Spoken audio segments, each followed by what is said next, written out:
Capítulo 84. Erudita. Midius me dijo una vez, me dijo que podíamos usar la investidura para mejorar nuestras mentes, nuestras memorias y así no olvidar tanto. Raveniel había cumplido su promesa de dejar que Navani trabajara por su cuenta. La fusionada estudiaba el escudo que protegía al hermano, pero sin Navani como espía involuntaria, no estaba progresando ni por asomo tan rápido como antes. De vez en cuando, paseando para poder mirar más allá del guardia, Navani descubría a Raveniel sentada en el suelo ante el escudo azul, sosteniendo en alto la esfera llena de luz de guerra y contemplándola. Navani se encontraba en una situación curiosa. Tenía prohibido participar en la administración de la torre y tenía prohibido el contacto con sus eruditos, de modo que solo contaba con su propia investigación para ocupar el tiempo. De alguna manera le habían hecho el regalo que siempre había deseado, la oportunidad de comprobar de una vez por todas si podía ser una erudita. Antes siempre había tenido alguna cosa que le impedía dedicarse por completo a ello. Tras la muerte de Gavilar había estado demasiado ocupada guiando a Elhokar y luego a Eosudán. Pinches nombres raros. Quizá Navani pudiera haberse concentrado en sus estudios cuando llegó por primera vez a las llanuras quebradas, pero entonces había tenido una espina negra al que seducir. No te debe haber costado mucho trabajo, mujer. Y después un nuevo reino que forjar. Por mucho que se quejara de la política y de las distracciones que suponía administrar un reino, era evidente que hallaba la forma de implicarse en ambas cosas con pavorosa regularidad. Quizá Navani debería irse de verdad a hacer trabajos cotidianos. Al menos así estaría con la gente, y no se arriesgaría a hacer más daño. Solo que, sin duda, Raveniel no iba a permitir que Navani fuese por ahí sin supervisión. Además, la tentación de los secretos desconocidos atraía a Navani. Poseía información con la que no contaba Raveniel. Navani había visto con sus propios ojos una esfera que distorsionaba el aire, llena de lo que parecía ser una especie de antiluz del vacío. Sabía sobre la explosión. Lo que Raveniel quería crear era posible. Por tanto, ¿por qué no intentar averiguar cómo hacerlo? ¿Por qué no comprobar de qué era capaz de verdad? El poder para destruir a un dios, luz negativa. ¿Podré desvelar el secreto? Y si Navani no estaba pensando lo bastante a lo grande en sus intentos de salvar la torre, y si existía una manera de acabar la guerra de una vez por todas, y si Navani de verdad podía encontrar una manera de destruir a Odium, tenía que intentarlo, pero ¿por dónde empezar? Bueno, la mejor manera de provocar los descubrimientos entre sus eruditas solía ser cultivar al entorno y la actitud adecuados. Mantenerlas estudiando sin dejar de experimentar. Muchas veces los descubrimientos más grandiosos no se producían porque una mujer los estuviera buscando, sino porque estaba tan absorta en otro tema que empezaba a hacer conexiones que jamás habría establecido de otro modo. En consecuencia, a lo largo de los siguientes días, Navani intentó copiar ese estado en sí misma. Encargó piezas, material, mecanismos de fabriales, algunos para que se los trajeran desde Colinar, y se los entregaron todos en una sola queja. Eso incluía lo más importante de todo, muchas gemas que contenían spren corrompidos para alimentar fabriales. A modo de calentamiento, Navani dedicó tiempo a crear armas que no parecían armas. Trampas que pudiera usar si la situación se volvía muy desesperada para defender su biblioteca o la sala de la columna. No estaba muy segura de cómo las desplegaría, o de si le sería necesario en algún momento. De momento era algo intelectual que hacer, algo conocido, y se lanzó de todo corazón al trabajo. Ocultó doloriales dentro de otros fabriales construidos para parecer inofensivos. Creó alarmas que distrajeran, empleando tecnología que había descubierto a partir de las gemas dejadas por los antiguos radiantes en Urídiru. Usó rubíes parejos para hacer trampas de resorte que liberaran pinchos. Puso esferas de luz del vacío en sus trampas fabriales y las dispuso para poder armarlas con un sencillo truco. Un imán sujeto a la cara del cubo en el lugar preciso, movería una palanca metálica que armaría las trampas. Así no se activarían hasta que Navani las necesitara. Hizo almacenar las cajas en el pasillo, como si fuesen experimentos a medio completar, a los que pretendía volver al cabo de unos días. Contra las paredes ya había amontonado cajas de otros eruditos, así que los añadidos de Navani no parecían fuera de lugar. Después pidió a Raveniel que le ayudara a crear más luz de guerra para sus experimentos. Navani no podía crearla ella sola. Por desgracia, no había combinación de diapasones o instrumentos que reemplazar la presencia de Raveniel y que Navani supiera. La fusionada tampoco podía crearla sin ayuda de un humano. Navani mejoró a la hora de tararear el tono, de dominar el ritmo. En esos momentos se sentía como si pudiera oír la misma alma de Roshar hablándole. Nunca había tenido mucho interés por la música, pero al igual que pasaba con su creciente obsesión por la luz, cada vez la encontraba más fascinante, ondas, sonidos y lo que significaban para la ciencia. Subrayando todo el trabajo que hacía, estaba una pregunta singular. ¿Cómo se podía crear el opuesto a la luz del vacío? ¿Qué había contenido a aquella esfera de gavilar? El borinismo afirmaba que las cosas puras eran simétricas y que todo tenía su opuesto.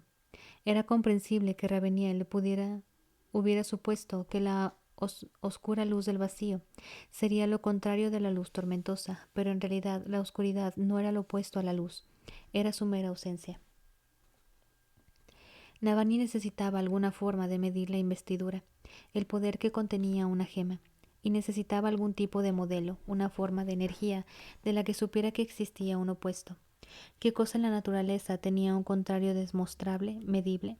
Imanes, dijo, apartando su silla para levantarse de la mesa con sus notas. Fue hasta el guardia que había en la puerta de la sala. Necesito más imanes, esta vez más potentes. Teníamos algunos guardados en el almacén de suministros químicos, en la primera planta. El guardia tarareó un tono y lo acompañó con un sufrido suspiro que Navani sabría interpretar. Miró a su alrededor buscando apoyo, pero la única otra cantora que había cerca era la hija de Raveniel, sentada fuera de la sala con la espalda contra la pared, una espada en el regazo y la mirada perdida en la lejanía mientras canturreaba. Navani cayó en la cuenta de que no era un ritmo, sino una melodía que reconoció, una canción humana que a veces se cantaba en las tabernas. ¿Cómo la había aprendido la fusionada?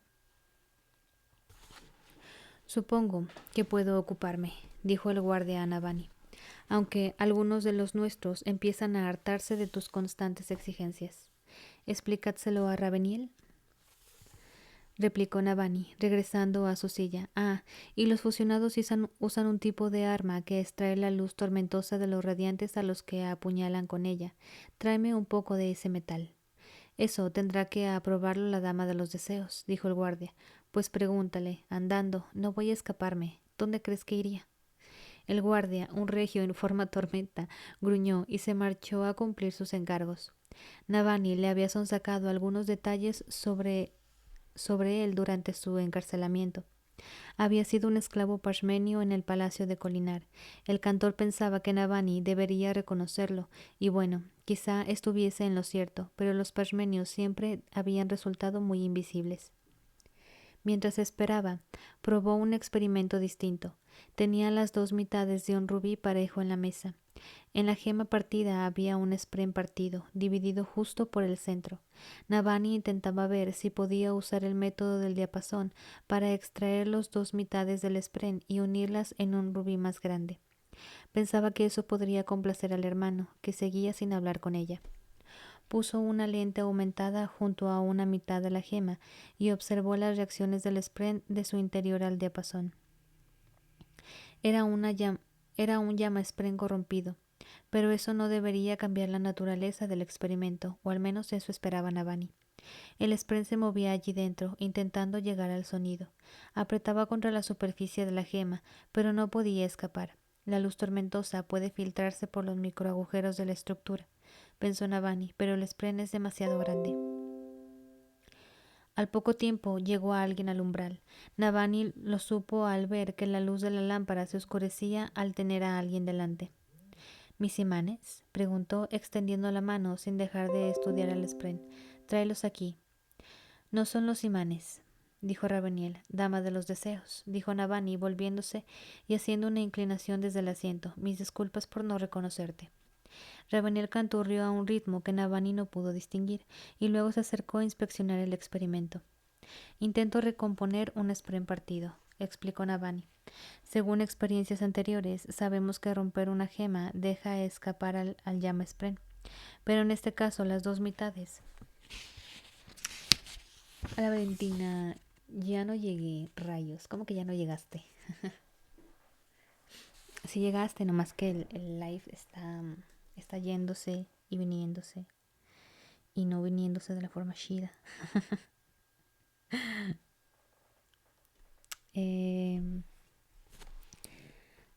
Dos llamas spren distintos. Estoy probando a ver si puedo volver a unirlos en uno solo. Raveniel dejó algo en la mesa, una pequeña daga ornamentada, con un puño de madera de compleja talla y un gran rubí engarzados en la base. Navani la recogió y se fijó en que el centro de la hoja, que subía como una vena desde la empuñadura a la punta, era de un metal distinto al resto. Las utilizamos para atrapar las almas de los heraldos, comentó Raveniel. O eso era el plan. Hasta el momento solo hemos recolectado una y hemos tenido complicaciones con esta captura. Había esperado cosechar la de los dos que teníais aquí, según nuestros informes, pero se marcharon con vuestra fuerza expedicionaria. Navani dio la vuelta al arma que tenía en la mano y se estremeció. Hemos usado este metal durante varios retornos para drenar luz tormentosa de los radiantes, añadió Raveniel. Conduce la investidura, extrayéndola de una fuente y absorbiéndola. La utilizábamos para llenar gemas, pero no nos dimos cuenta hasta la caída de Ba-Adoniram de que era posible capturar a un spren en gemas. Fue entonces cuando uno de nosotros, aquella que sueña, se dio cuenta de que quizás sería posible atrapar al alma de un heraldo, siguiendo el mismo procedimiento. Navani se lamió los labios, así que era cierto. Shalash les dijo que Yeseresen-Elin había caído, pero no sabían cómo. Sin embargo, aquello era mejor que la destrucción absoluta. ¿Sería posible recuperarlo en ese caso? ¿Qué vais a hacer con sus almas?, preguntó Navani. Cuando las tengáis. Lo mismo que hicisteis vosotros con el alma de Nergaul, dijo Raveniel, guardarlas en algún lugar seguro, donde nunca más puedan liberarse. ¿Para qué queríais ese metal? El guardia me ha dicho que se lo has pedido. He pensado que podría ser una forma mejor de conducir la luz tormentosa y la del vacío para extraerla de las gemas. Funcionaría, dijo Raveniel, pero no es un método demasiado práctico. El raicio es dificilísimo de obtener. Señaló con el mentón la daga que había entregado a Navani. Deberíais saber que esta arma contiene solo una pequeña cantidad del metal, no la suficiente para recolectar el alma de un heraldo. Por lo tanto, no supondría ningún peligro para mí, en caso de que te plantees intentar algo así. Entendido, antigua, respondió Navani. La quiero solo para mis experimentos. Gracias. Puso en contacto la punta de la daga con su metal de color oro muy claro, con una mitad de rubí dividido. No ocurrió nada. Lo normal es que tengas que clavársela a alguien para que funcione, dijo Raveniel. Es necesario tocar el alma. Navani asintió distraída mientras disponía sus instrumentos. Colocaba la lente y accionaba el diapasón para observar al spren dentro de la gema moverse hacia el sonido. Situó la punta de la daga contra la gema de nuevo, atenta a cualquier cambio en el comportamiento del spren. Pareces estar disfrutando, comentó Raveniel. Disfrutaría más si mi pueblo fuese libre, dama de los deseos, dijo Navani, pero tengo intención de aprovechar este tiempo en lo que pueda. Su defensa de la torre, ya frágil desde el principio, se había derrumbado por completo.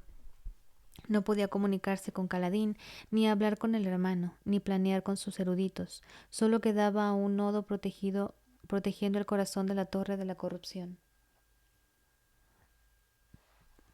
A Navani solo le quedaba una esperanza: ser capaz de imitar a una erudita lo suficiente como para construir una nueva arma. Ay, se me cambió la voz.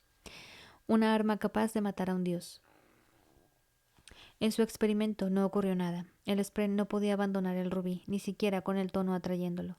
El spren era de un vivo color azul, al estar corrompido, y se veía como medio spren, con un brazo y una pierna. ¿Por qué seguiría manifestándose de ese modo? Los llamaspren acostumbraban a cambiar de forma y tenían la mala fama de darse cuenta cuando alguien los observaba. Navani había leído varios ensayos muy interesantes sobre la materia. Cogió un pequeño martillo de joyera. Con mucho cuidado agrietó el rubí, permitiendo escapar al spren. Saltó libre, pero al instante Navani lo capturó con la daga. La luz viajó a lo largo de la daga y entonces el rubí de la base empezó a resplandecer. Navani confirmó que el spren estaba dentro. Interesante, pensó Navani. Entonces, ¿qué pasa si rompo la otra parte del rubí y captura su otra mitad en la misma gema? Emocionada, estiró el brazo para recoger el otro medio rubí, pero al moverlo la daga resbaló por la mesa. Navani se quedó petrificada. ¿Las dos mitades del spren seguían conjuntadas? Había esperado que el experimento terminara al hacerlo la reclusión original. Con gran curiosidad movió la daga. La otra mitad del rubí voló una gran distancia hacia el centro de la sala. Muy lejos, demasiado. Había movido la daga unos 15 centímetros y el rubí parejo se había desplazado 3 veces eso. Navani se quedó mirando el rubí que flotaba con los ojos como platos. Raveniel tarareó un ritmo potente, con aspecto igual de sorprendido que ella. ¿Cómo puede ser? Preguntó. ¿Es porque el spren está corrompido? Tal vez, dijo Navani, pero he estado experimentando con spren parejos y los corrompidos parecen comportarse en general del mismo modo que los que no lo están. Observó la daga.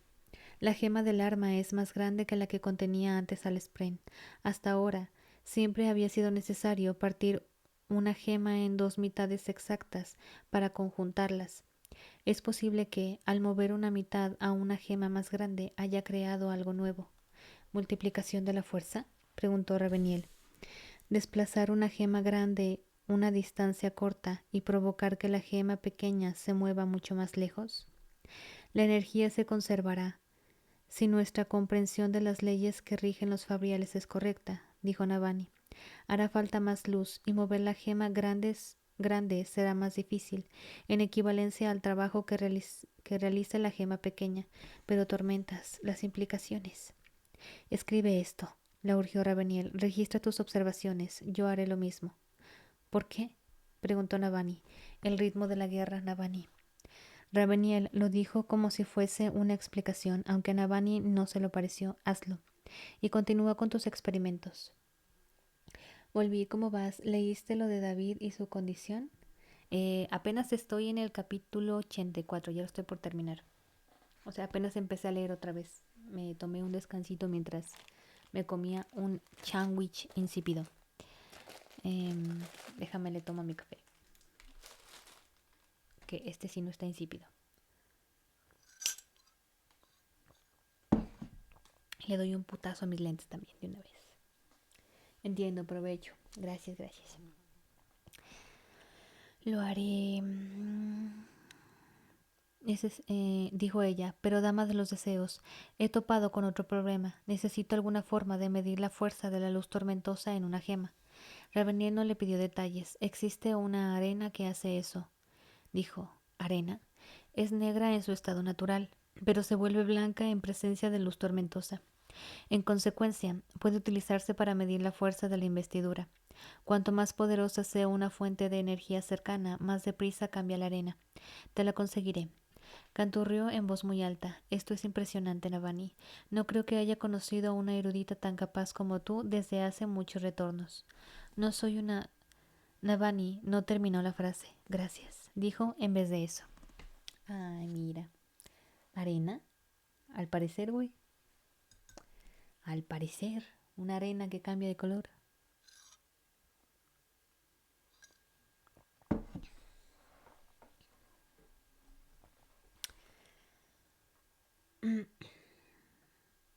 Ay, Dios mío. A ver, deme un momentito.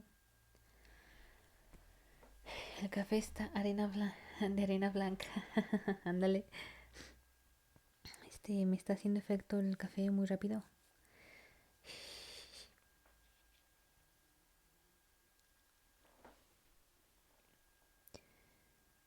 Mm,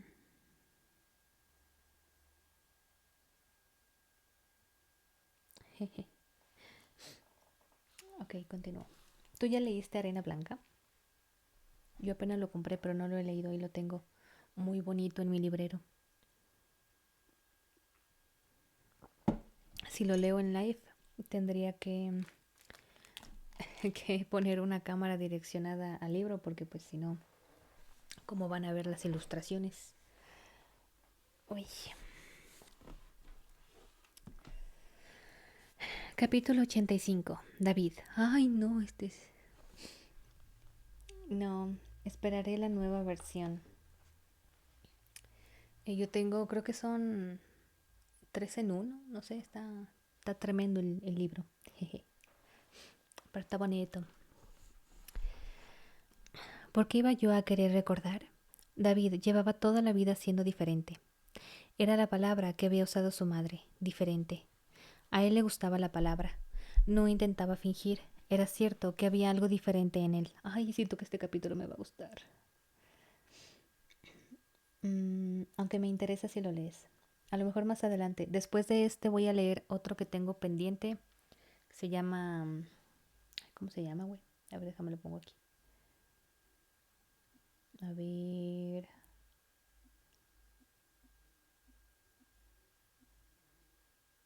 Está. Ah, mira, está. El engaño de la princesa. Y después Trenza de Mar Esmeralda. Después de ese no sé qué voy a leer. Pero posiblemente sea... O sea, no sea nada de Brandon porque suelo alternarlos para avanzar con otras lecturas. Pero pues eso. Eso. Diferente. A él le gustaba la palabra, no intentaba fingir. Era cierto que había algo diferente en él. Había tenido ya 6 años cuando empezó a hablar. Aún no sabía hacer sumas de cabeza, podía seguir introducciones, pero se saltaba pasos si eran demasiado largas. Era diferente. Me suena a alguien que conozco. Los cirujanos no habían sido capaces de explicar el motivo. Decían que algunas personas eran diferentes y punto, que David siempre iba a ser así. La comadrona, cuando oyó hablar de él más adelante, había dicho que tenía el cordón umbilical alrededor del cuello cuando nació. A lo mejor esa era la razón. Trenza mejor personaje femenino. ¿Neta? Bueno, lo descubriremos. De joven, David había probado a rodearse el cuello con una cuerda para ver qué se sentía. No había saltado desde ninguna altura, no había atado el otro extremo a nada, no había pretendido morir, solo se la había apretado un poco para poder saber lo que debía haber sentido el bebé David. Esto me causa cierta gracia porque, o sea, yo también tenía el cordón umbilical amarrado en el cuello, ¿no? Cuando nací. Y durante muchos años, o sea, desde bebé, desde recién nacida, tenía la manía de enrollar la sabanita de bebé y ponérmela en el cuello, como si fuera una soga. O sea, me la ponía. Y, o sea, cuando era bebé, decía mamá, te la quitábamos y tú te la volvías a poner. Ya de más grande, yo no sabía por qué lo hacía. O sea, yo esa mantita la llevaba para todos lados porque era mi chula y nadie me podía quitar mi chula. Pero la manía, o sea, para poderme dormir tenía que ponerme esa madre en el cuello, así enroscada como si fuera una soga gruesa. Nunca había entendido por qué hasta muchos años después, cuando pues supe que yo había nacido con el cordón umbilical enredado, ¿no? O sea que, bueno, tuvo que ser cesárea porque lo traía enredado. Que dije, pues a lo mejor mi subconsciente extrañaba lo que se sentía el cordón ahí asfixiándome. Puede ser, ¿verdad? Puede ser. Alguien lo había visto y todos se habían puesto frenéticos. Lo llamaron estúpido. No le dejaron tocar ninguna cuerda durante años. Creían que era demasiado tonto para saber que le haría daño. Solía meterse en líos como ese, hacer cosas que otros nunca harían, sin comprender que eso daba miedo a la gente. Tenía que ir con mucho cuidado para no asustar a la gente normal. Le gustaba estar asustados de él. Les gustaba estar asustados de él. David no sabía por qué. Era diferente, pero no diferente en plan siniestro.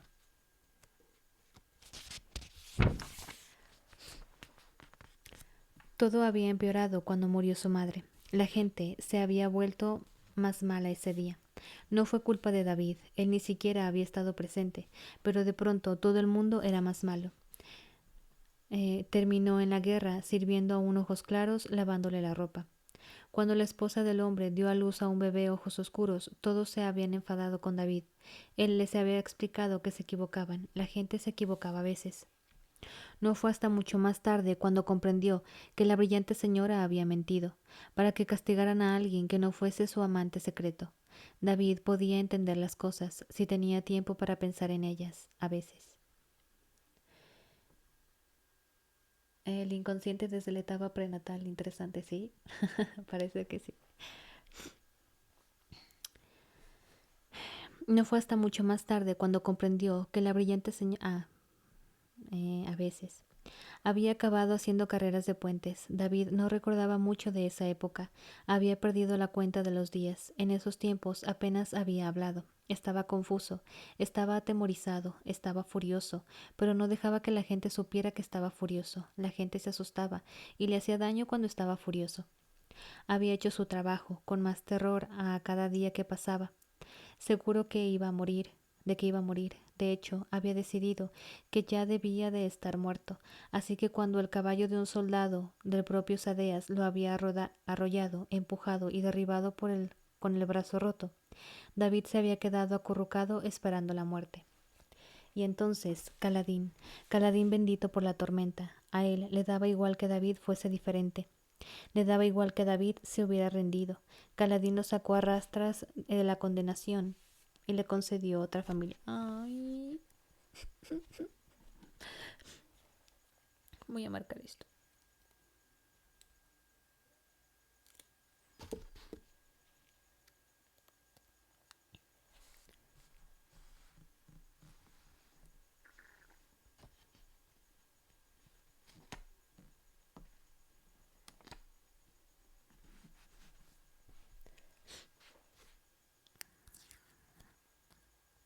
David todo chiquito, pobrecito. Me está dando calor. David no recordaba muy bien cuándo había empezado a salir de su conmoción de batalla. En realidad nunca se le había pasado del todo. ¿A quién se le pasaba? La gente aplaudiendo sonaba como cuerdas de arco destensándose. Las pisadas sonaban como cascos de caballo, o a veces oía a alguien cantar como los Parshendi y volvía a estar allí, muriendo. Aún así, había empezado a sentirse mejor. En algún momento del camino había empezado a reconocer en él a su antiguo yo, solo que había pasado a tener una nueva familia. Tenía amigos. Y ninguno de ellos había sabido que David era diferente. Bueno, pensaban que lo era, pero otra clase de diferente. Creían que lo había herido la batalla, como a todos los demás. Era uno de ellos. No sabían lo de su mente, lo de cómo había nacido. No le gustaba cuando la gente usaba la palabra estúpido para referirse a su forma de ser. La gente se llamaba estúpida entre ella cuando cometía errores. David no era un error. Podía cometerlos, sí, y entonces era estúpido, pero no siempre. No podía pensar deprisa como los demás, pero eso lo hacía diferente, no estúpido. La estupidez era una elección. Uh, uh, uh, uh. Buena frase eso. En el pasado, su forma de hablar había revelado a los demás que era diferente. David lo había descubierto al pasar de un trabajo a otro después de que su madre muriera. Cuando hablaba, lo sabían, así que, con el puente 4, había seguido sin hablar. Así no podrían saberlo, así no se darían cuenta de que era diferente a lo David, diferente a lo David. Podría ser solo diferente a lo puente 4. Así no podrían saberlo. No, perdón. Y luego, todo el mundo había empezado a conseguir Spren, excepto él. Y luego la torre había empezado a hablarle, y y David aún no estaba seguro de si se había hecho una estupidez o no. Pero ir a buscar a Relaine no había sido algo estúpido. De hecho, de eso estaba seguro. Así que ese día intentó no pensar en sus errores. Intentó no pensar que si hubiera sido más fuerte podría haber ayudado a Kaladin a luchar. Intentó no pensar en cómo había mentido a los demás al fingir que no podía hablar. Intentó concentrarse en lo que podía hacer en beneficio de todos. Guió a Relaine en su ascenso por los túneles. Se cruzaron con cantores un par de veces. Relaine les habló, su voz tranquila y con ritmos, y los cantores los dejaron seguir. Subieron, y David enseñó a Relaine una escalera oculta. Pasaron a hurtadillas entre las patrullas de guardias de la quinta planta.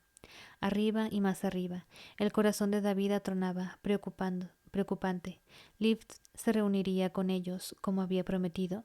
Liv se conocía la torre mejor que ellos. Había dicho que podía llegar por su cuenta, pero ¿escaparía? Cuando llegaron al punto de reunión acordado del 9º piso, la encontraron esperando. Estaba sentada en el suelo, comiendo un poco de curry con pan. ¿De dónde has sacado eso?, le preguntó Relaine. Fusionados, dijo ella con un gesto. Es curioso. Tienen que comer. Supongo que eso significa que también hacen caca, ¿verdad? Bueno. Pinche Lift. Supongo, dijo Riley con tono disgustado. ¿No os parece todo una patada donde ya sabéis? Preguntó Lift. Te hacen inmortal y vives siglos y más siglos. Puedes volar o atravesar la roca o cosas por el estilo, pero te sigue tocando mear como a todo el mundo. Sí, qué chingadera es esa. ¿Cómo es posible que eres un ser inmortal y todavía tienes que seguir meando como todo el mundo?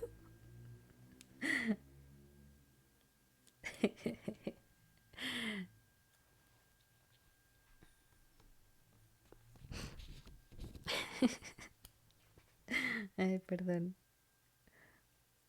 Ah, mierda. Oh, que la chingada. Ok, ya está. Siempre batallo para doblar la pinche cintita. No veo el sentido a esta conversación, dijo Relaine deprisa. Tenemos que llegar con Kaladin. Caca, pinche, ¿qué? Lift. Puso los ojos en blanco, con un gesto exagerado, antes de levantarse y dar a David un poco de panásimo. Él asintió en agradecimiento y se lo guardó para más tarde. Ay, qué bonita Lift. ¿Cuándo empezaste a hablar?, le preguntó Lift. Tenía 6 meses, respondió él. Eso dijo mi madre. Oye, yo también empecé a hablar a los 6 meses. No, me refiero a... Lift hizo un gesto hacia él. David notó que se sonrojaba y bajó la mirada a los pies. Podía desde hace tiempo. No lo hice y ya está. ¿No querías hablar? A mí nunca me ha pasado. Menos una vez, cuando me zampé la cena de la reina, pero resulta que se la había dejado fuera, ¿sabes? Y no la tiró como habría debido. Es culpa suya, le dije, porque eso es como dejar una espada a vistas donde una niña podría pisarla y cortarse el pie o algo. ¿Podemos seguir adelante, por favor?, pidió Relaine exasperado. David los guió el resto del trayecto. Se notaba más ansioso. Llegaba demasiado tarde. Kaladin habría muerto mientras no estaba. Había sido demasiado lento, demasiado diferente para haberse dado cuenta antes de lo que debía ser. No, no te digas esas cosas, David. Pobrecito. David los llevó al lugar de la 10ª planta, pero la puerta había dejado de funcionar. Lift es lo máximo, Simón. Había dejado de funcionar. Ay, me perdí. Había pasado demasiado tiempo desde que Kaladin la infundiera por última vez, pero tenían a Lift, y cuando ella apretó la mano contra la gema, la puerta se abrió. Dentro olía a sudor y a sangre. David pasó corriendo junto al banco donde Tef yacía inconsciente y llegó hasta Kaladin. Estaba en el suelo, envuelto en mantas, revolviéndose, todavía vivo. Tormentas, dijo Liv acercándose. La cara de Caladín estaba cubierta de sudor. Tenía los dientes apretados y los párpados cerrados con fuerza. Se retorcía en sus mantas y daba suaves gruñidos. David le había cortado la camisa para buscar heridas. Aunque había costras por todo el costado de Caladín, lo peor era la infección. Se extendía por la piel desde el corte, un rojo violento, lleno de odio, cubierto de pequeños putrisprén. Liv retrocedió y se abrazó a sí misma. Tormentas. Nunca había visto una fiebre como esa, dijo Relaine, alzándose por encima de los dos. ¿Sabría lo enorme que era en forma de guerra? ¿Y vosotros? Liv negó con la cabeza. Por favor, dijo David, por favor, ayuda. Liv extendió las manos con la palma hacia adelante y se iluminó de poder. La luz tormentosa se alzó en su piel como humo blanco y Liv se arrodilló.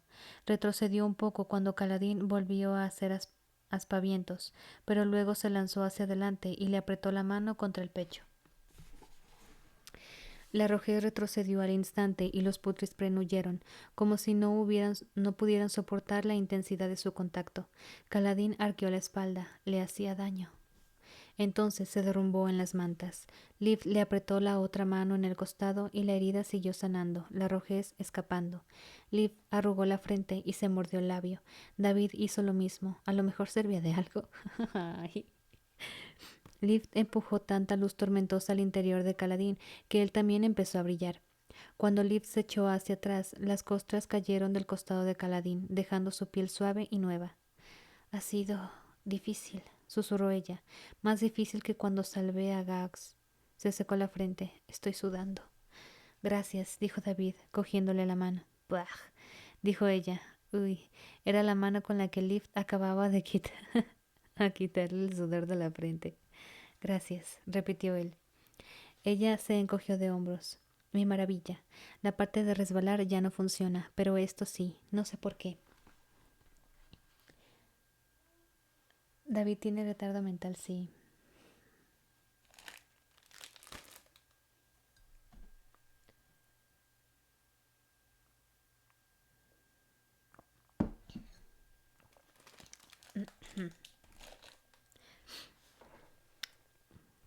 Pinche David.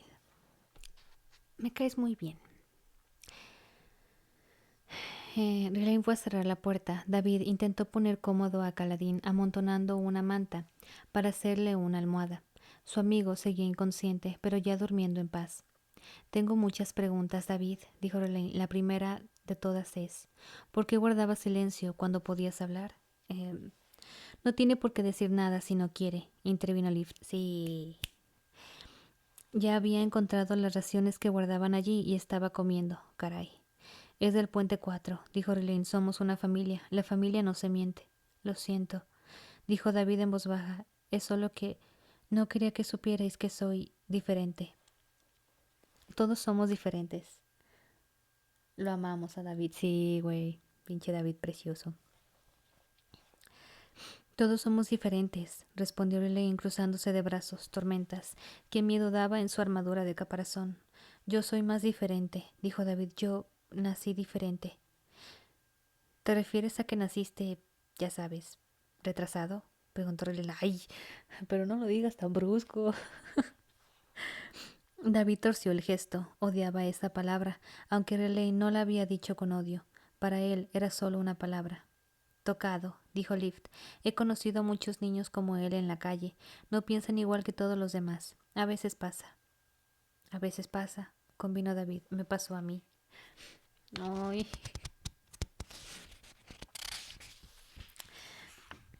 Pero no lo sabíais, así que no podíais tratarme como si estuviera mal. Tú sabes lo que es ser más diferente, ¿verdad, Arlene? Supongo que sí, dijo él, pero no deberíais creer que debes esconder lo que eres. Me arreglaré cuando tenga un spren. Ay, dijo él, pero no debería creer que debes esconder cuando tenga un spren. Hacerme radiante me sanará, porque se supone que mi cerebro no tendría que estar así. Me hice daño después de nacer. Me lo dijo la torre. ¿La torre? Preguntó Relaine. La torre puede hablar, dijo Lift. Es un spren. ¿Y prometió curarte, David? Él asintió. No, dime que sí lo van a sanar. Él asintió, aunque la verdad era que no se lo había dicho con esas palabras. Empezó a preguntarse si le habría mentido. A la reina no le había hecho gracia que David merodeara por ahí, haciendo recados al hermano. A lo mejor debería sospechar más, hasta de los Spren. Pero algún día, cuando fuese radiante... No, no te vayas a morir, David. Siento que sí se va a morir, güey.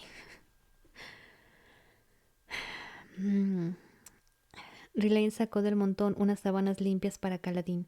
David las había lavado antes, porque quería tener algo que hacer. Sacaron a Caladín de la ropa de cama sudada y lo envolvieron en nombre de la tormentosa condenación. ¿Se puede saber qué estáis haciendo, idiotas? Dijo una voz hosca detrás de ellos. David se quedó muy quieto. Entonces se dio la vuelta despacio. Liv estaba sentada al final del estante de Teft, masticando distraída una barrita de ración, grano creado por moldeado de almas, cocinado y prensado. Estaba apartando la mano del pie que Teft tenía a la vista y emanaba bucles de luz tormentosa de su cuerpo. Teft, a su vez, estaba haciendo fuerza con los brazos para incorporarse. Teft estaba despierto. ¡Güey! Ay, Teft, tú también te vas a morir, ¿verdad? David dejó escapar un grito de alegría y se levantó de un salto. Riley solo empezó a tararear como hacía a veces. ¿Qué? Dijo Liv. Se suponía que no tenía que sanar también al apestoso. ¿Apestoso? Repitió Teft mirando bajo su manta. ¿Dónde condenación habéis metido mi ropa? ¿Qué me ha pasado? Estaba en la taberna, ¿verdad? Tormentas mi cabeza. ¿Puedes despertar a los radiantes? Preguntó Relaine acercándose deprisa y cogiendo a Liv por los brazos. ¿Por qué no habías dicho nada? ¿Qué? Replicó ella. Mira, cabeza de caparazón. Estaba en una tormentosa jaula. Mi Spren se largó diciendo que iba a buscar ayuda y desde entonces no sé nada de él. Seguro que se unió a los portadores del vacío, el tormentoso traidor. No sé qué ha estado pasando en la torre. ¿Qué les pasa a los demás? ¿En una jaula? Preguntó Teft. ¿Por qué? ¿Y dónde está mi tormentosa ropa? Hay mucho que explicar, Teft, dijo Relaine. La torre está ocupada por el enemigo y... Se detuvo, frunció el ceño y lanzó una mirada hacia Caladín. Caladín estaba moviéndose. Callaron todos, incluso Teft. Caladín parpadeó y abrió los ojos. Se tensó y entonces vio a Relaine y David y se relajó, respirando hondo. ¿Esto es un sueño? Susurró. ¿O por fin me he despertado? Estás despierto, Cal, dijo Relaine arrodillándose para poner a Caladín la mano en el hombro. Loados sean todos los tonos más puros. Estás despierto. Ha funcionado. David dio un paso atrás mientras Tef decía algo, haciendo que Caladín se incorporara de golpe y se echara a reír de gozo. Había funcionado. David no era radiante, no era valiente, no era listo, pero ese día tampoco había sido estúpido. Ay. En una ocasión, Caladín había sacado a rastras a David de la mismísima condenación. Sentaba bien devolverle a aquel acto de heroísmo con uno pequeño propio. Ay. Ok, voy a volver a marcar esto.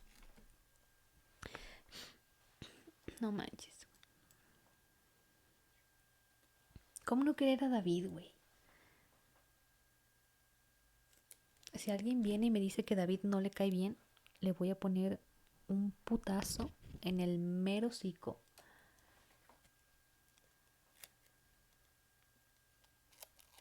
Ay. Marqué muchas cosas en este capítulo. Por lo que estoy viendo. Pero es que David es todo precioso. A ver. El siguiente capítulo es... mira, déjame ver qué tan largo es, si no... para terminar esta grabación. Así me lo viento. Voy a dar un trago a mi café.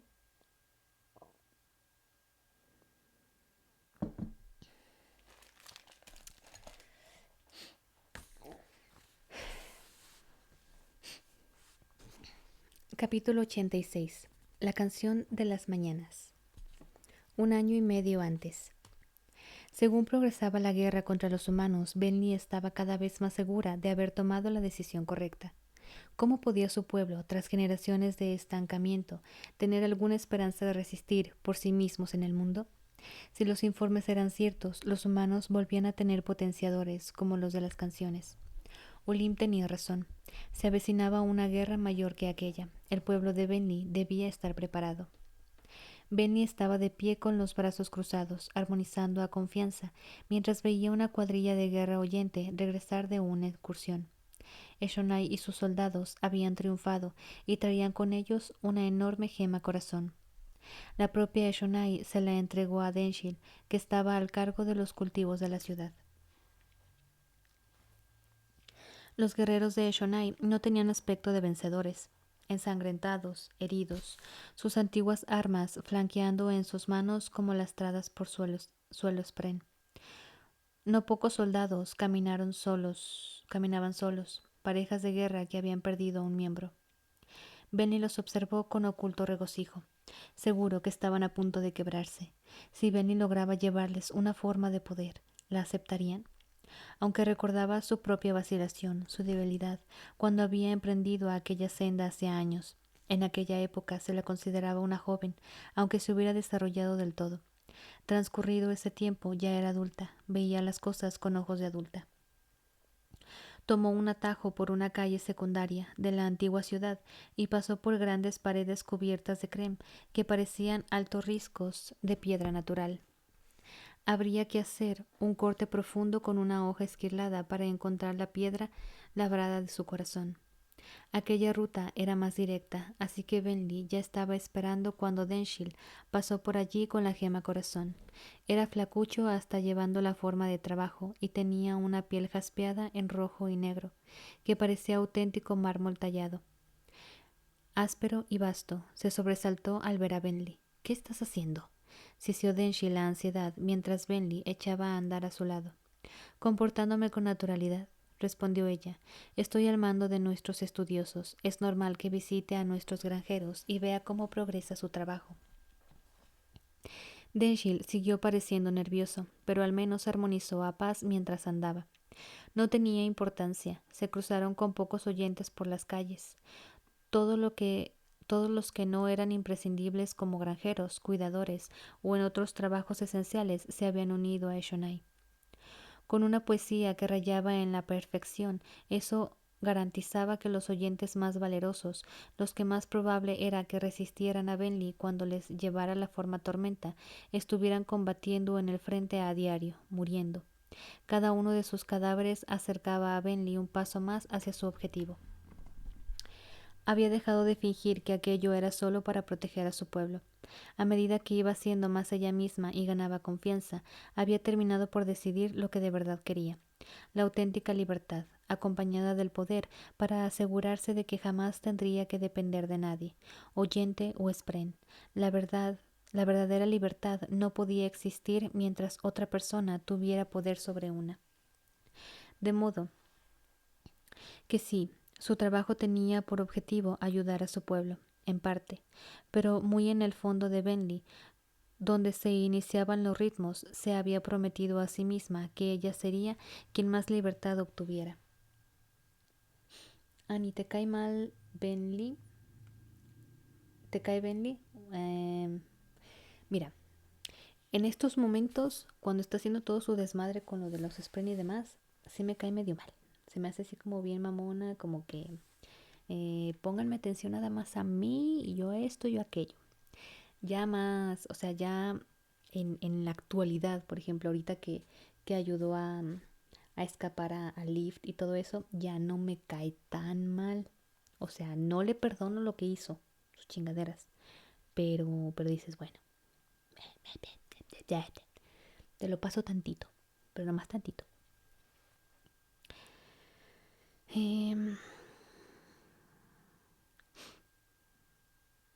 De modo que sí, su trabajo donde... Bueno, pero muy en el fondo de Benli, donde se iniciaban los ritmos, se había prometido a sí misma que ella sería quien más libertad obtuviera. ¿Cómo va tu trabajo? Preguntó Benli a confianza. El ritmo de Denshil cayó de nuevo en la ansiedad. Necio granjero, más valía que no los delatara. Los demás me creen, dijo él en voz baja, y hacen bien, porque en realidad no estoy contándoles ninguna mentira. Si tallamos estas gemas corazón como hacen los humanos, retienen más luz tormentosa. Pero no les menciono los trocitos adicionales que tallo antes de entregar las gemas facetadas a los campos. ¿Cuánto te has guardado? Varios centenares de gemas.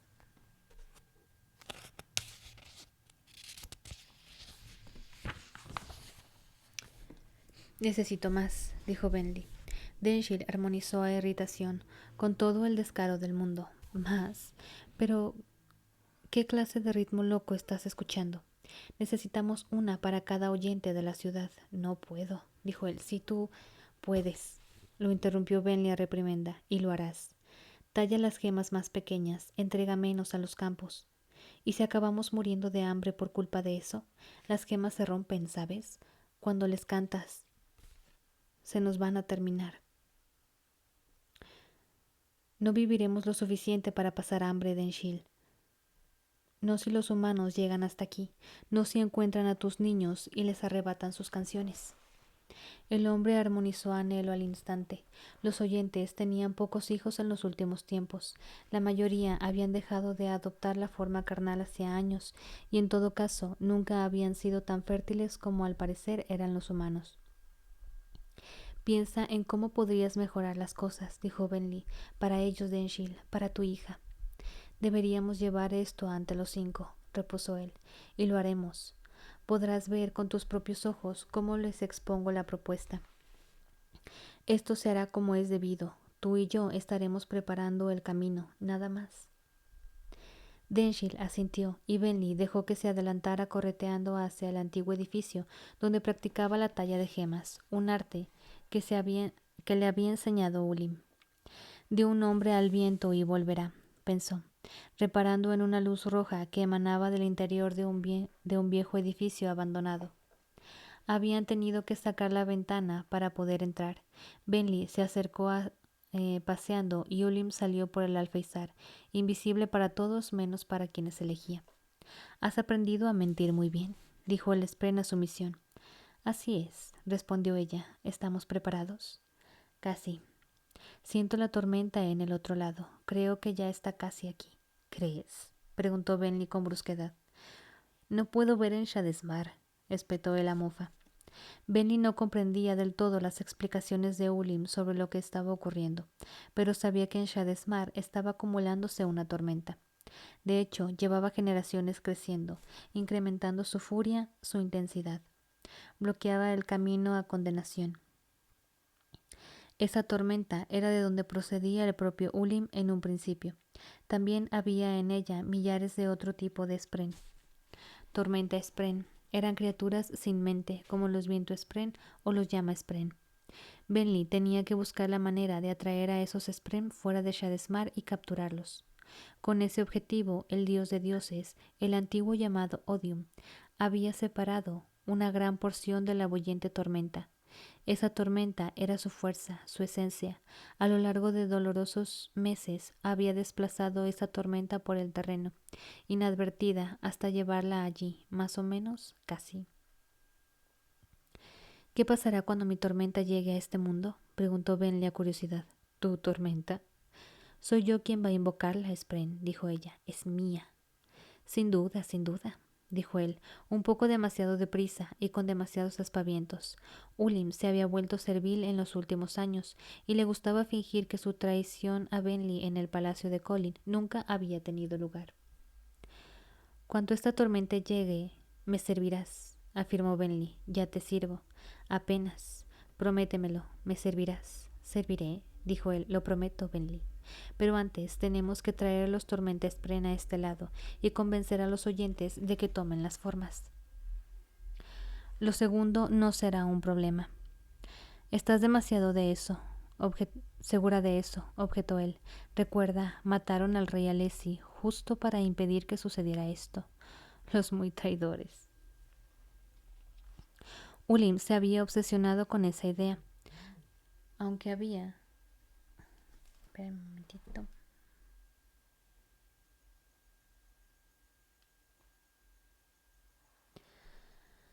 Aunque había sido él quien había convencido a Benny de buscar al esclavo con la hoja de honor y quien había acordado a ayudar a empezar una guerra para desesperar a su pueblo. No era capaz de sobreponerse al razonamiento del que se había valido los oyentes. Ulim no se había enterado de la experiencia de Eshonai con el rey Gavilar hasta semanas más tarde, y se había puesto hecho una furia. ¿Cómo se atrevían los oyentes a hacer precisamente lo que él quería, pero por los motivos equivocados?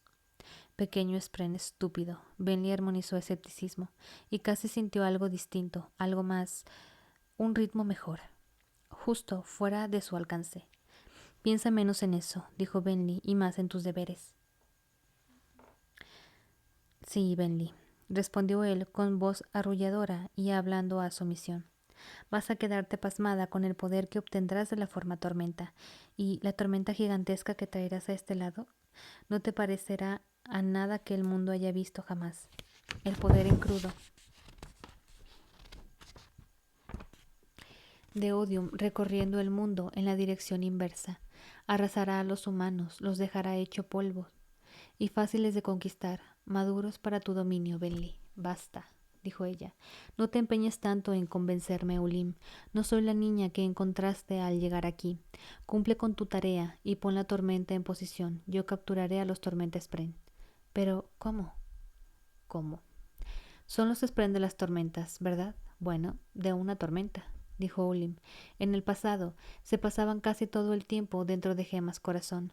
Odium bendecía por su propia mano al cantor, convirtiéndolo en algo parecido a la realeza.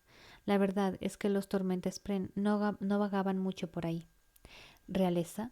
A Benny le gustaba cómo sonaba. Sonrió al imaginarse cómo la trataría Eshonai entonces. Mis estudiosos están confiados, afirmó Bentley, por lo que les has dicho y por los experimentos que hemos hecho con otros tipos de Spren. Creemos que si podemos reunir un pequeño grupo de tormenta Spren en gemas, los demás pasarán a este lado con más facilidad. Pero necesitamos esa semilla inicial, exclamó Ulim. ¿Cómo? Bentley señaló con la barbilla hacia el cielo, donde sus imaginaciones habían atraído a un Glorispren. Una enorme esfera brillante con alas a los lados. Odium reina. Esos aparecen cuando tenemos los pensamientos correctos, cuando sentimos las cosas adecuadas. Así que dime, ¿qué es lo que atrae a los tormentas Spren? Una tormenta, dijo Ulim. Podría funcionar. Merece la pena intentarlo. Tendría que experimentar.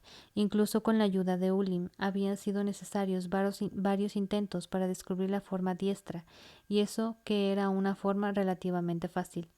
Aún así, Bentley estaba satisfecha con los progresos que hacían. Sí, había costado muchísimo más de lo que se había previsto, pero a lo largo de todos esos años, Bentley se había convertido en la persona que era, segura de sí misma, como nunca lo había estado su yo más joven. Se volvió para dirigirse al lugar donde sus estudiosos analizaban las canciones, registradas en el sistema de escritura que ella misma había ideado. Por desgracia, al poco tiempo vio una figura alta y con armadura que caminaba en su dirección. Benny se desvió al instante por un callejón, pero Eshonai la llamó. Benny armonizó a irritación. Eshonai la seguiría si apretaba el paso, así que lo redujo y se volvió. La hermana de Bentley estaba rarísima en armadura esquilada, la verdadera, que le quedaba bien. La armadura se amoldaba de manera sobrenatural a su forma, dejando espacio para su caparazón y adaptándose a su figura, que era más que eso. A ojos de Bentley, algunos de los demás oyentes en forma de guerra daban la impresión de estar jugando a ser soldados. Sus caras no encajaban en su nueva corpulencia, pero la de Eshonai sí. Eshonai de verdad parecía una soldado, con un cuello más ancho, una cabeza y una mandíbula poderosas y unas manos inmensas. Bentley lamentó haber animado a Eshonai a visitar al anterior portador de Esquilada. No había esperado que, años más tarde, se sentiría pequeña en comparación con su hermana. Aunque la vida que llevaba Bentley tenía muchos aspectos envidiables, con su posición, sus amigos y su responsabilidad, había una parte de ella que desearía haber podido obtener todo eso sin que Eshonai ascendiera también en la escala social. ¿Qué quieres?, preguntó Bentley a irritación. Tengo trabajo que hacer, Eshonai, y es madre, dijo Eshonai. Benli armonizó de inmediato a los terrores. ¿Qué le pasa? ¿Qué ha ocurrido? Eshonai armonizó a resolución y llevó a Benli en silencio hasta la casa de su madre en las afueras de la ciudad. Era una estructura pequeña pero apartada, con espacio de sobra para proyectos de jardinería. Pero su madre no estaba en el jardín trabajando en su corteza pizarra. Estaba dentro tumbada en un camastro duro, con la cabeza vendada. Una estudiosa de Benli, Mikaim, que también era una cirujana, se apartó del catre. No es grave, dijo. Las heridas en la cabeza pueden ser muy impresionantes, pero ha sido poco más que un rasguño. Lo que me preocupa es lo asustada que estaba. Le he dado algo para ayudarla a dormir. Benli canturreó apreciación y Mikaim se retiró. Eshonai se quedó al otro lado del camastro, con el yelmo bajo el brazo, y durante un rato las dos canturrearon juntas a lo perdido. Era muy frecuente que las dos oyeran el mismo ritmo. ¿Sabes lo que ha pasado?, preguntó Benli por fin. La han encontrado deambulando por otra meseta, asustada, comportándose como una niña pequeña. Al principio no ha respondido a su propio nombre, aunque cuando la han traído aquí ya estaba lo bastante recuperada para empezar a responder preguntas sobre su infancia. No recordaba cómo se ha hecho daño.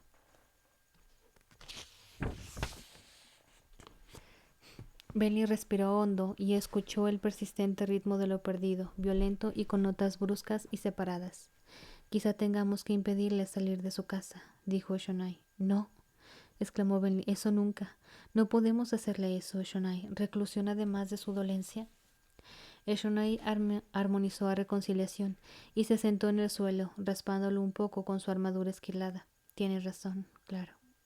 Debemos permitirle que vea el cielo, que mire hacia el horizonte. A lo mejor podríamos conseguirle un sirviente, alguien que la cuide.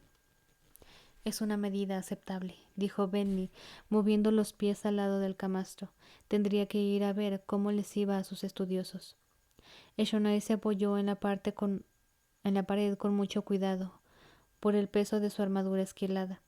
Cerró los ojos y canturreó a paz. Le salió forzado, un poco demasiado alto. Estaba intentando sofocar otros ritmos. Se la ve más como ella misma, sentada así, pensó Benny, absorta recordando a Eshonai de niña. La hermana que levantaba del suelo a Benly cuando se hacía un raspón en la rodilla, la que perseguía gremlinos con ella. Eshonai siempre había parecido tan dinámica, tan viva, como si intentara estallar, como si su alma forcejeara contra los conflictos de un cuerpo defectuoso. Tú siempre me llevabas hacia el horizonte, se descubrió Benly diciendo. Hasta de niñas. Siempre corrías hasta la siguiente colina para ver qué había al otro lado. Ojalá pudiéramos volver a eso, dijo Eshonai a lo perdido. A aquellos días ignorantes, a aquel júbilo, aquella inocencia. La inocencia es un dios más falso que los de nuestras canciones, dijo Benly, sentándose al lado de su hermana. La gente que la persigue termina esclavizada. Benly se dio cuenta de que se notaba exhausta. Había pasado demasiadas noches pensando en planes, y la cosa empeoraría, porque tenía que empezar a salir a las tormentas para atrapar Tormenta Spren. Lamento habernos llevado a esto, susurró Eshonai a reconciliación. Hemos perdido a muchos. ¿Hasta dónde llegará? Y todo porque yo tomé una decisión rápida en un momento tenso. Esa esfera, dijo Benly, la que te dio el rey Gavilar. Todos la habían visto, aunque se había vuelto opaca al cabo de unos meses. Sí, un poder oscuro, y aseguró que pretendía hacer regresar a nuestros dioses. La esfera de Gavilar había puesto nervioso a Ulim.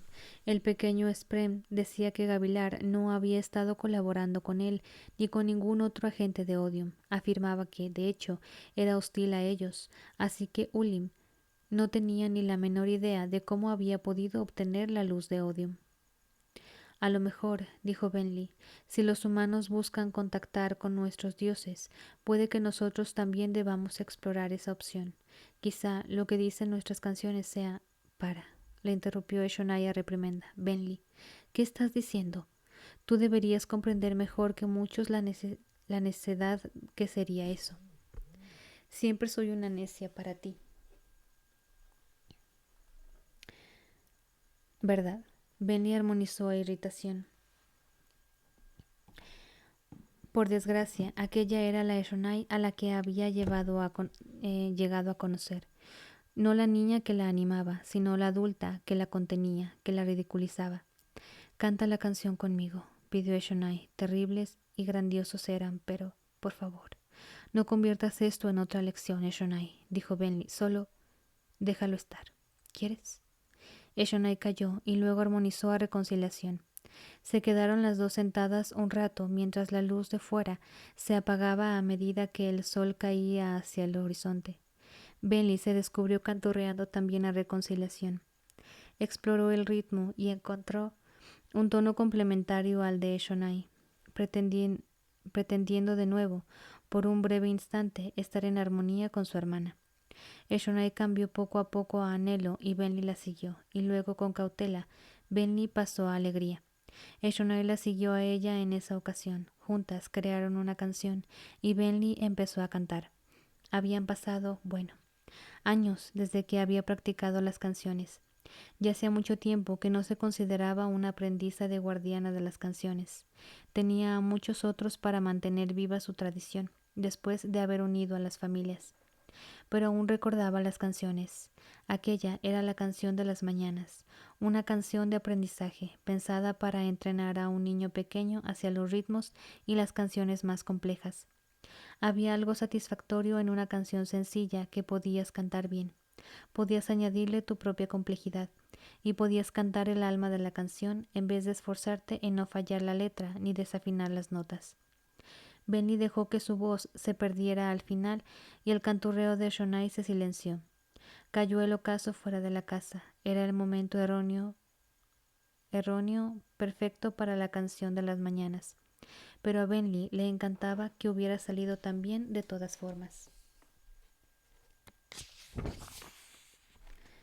Gracias, Bentley, dijo Shonai, por todo lo que haces. No se te reconoce lo suficiente el mérito. Por habernos traído estas formas. Sin la forma de guerra no tendríamos ni una posibilidad de resistirnos a los humanos. Seguro que ya seríamos sus esclavos. Bentley intentó armonizar a confianza, pero el ritmo se le escurrió. Mientras de mí y tú sepáis lo que hice, supongo que no me duele tanto que los demás me pasen por alto. ¿Crees que podrías encontrar una forma distinta para mí? Preguntó Eshonai. Una forma que me permita hablar mejor, con más diplomacia. Así podría ir a los humanos y explicarles lo que ocurrió. Quizá podría hablar con Dalinar Kholin. Me da la impresión de que tal vez me escucharía si pudiera encontrarlo, si pudiera hacer funcionar bien mi lengua. Ellos no oyen los ritmos, así que es difícil explicarles. Puedo intentarlo, dijo Bentley, con la súplica sonando en sus oídos. ¿Por qué súplica? No había organizado a eso. Así, a lo mejor podría hablar contigo, dijo Eshonai en voz baja, cabeceando víctima de la fatiga, sin que sonara como que intento darte lecciones. Sabrías cómo me siento de verdad. Madre entendería que no intento salir huyendo. Es solo que quiero ver. Lo verás algún día, le prometió Bentley. Verás el mundo entero, todos sus vivos colores, todos sus vientos cantarines, todo país y todo pueblo. Eshonai no respondió. Yo he estado haciendo cosas que podrían no gustarte, susurró Bentley. Debería decírtelas, pero tú me explicarías que lo que hago está mal y siempre tienes razón. Eso es parte de lo que odio de ti. Pero su hermana ya se había quedado dormida. La firme armadura esquilada la mantenía en su postura sentada y apoyada en la pared, respirando suave. Bentley se puso de pie y se marchó. Esa noche salió la tormenta para cazar Tormenta Spren por primera vez.